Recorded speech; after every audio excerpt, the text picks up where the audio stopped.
persiapan paku, persiapan sampai dengan starter siap sudah tergelar semua.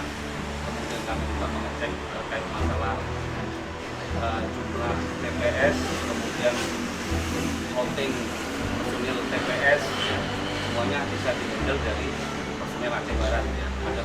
Ada BKU Brimob, yaitu yang sifatnya adalah on call di Polres, juga melaksanakan kegiatan patroli.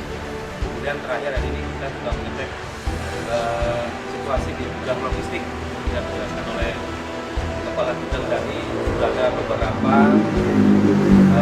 yang logistik mobil yang sudah masuk, diantaranya bilik, kemudian baku, tinta, bantalan, semuanya sudah dilakukan pengecekan, kondisinya lengkap, baik, tinggal menunggu logistik surat suara.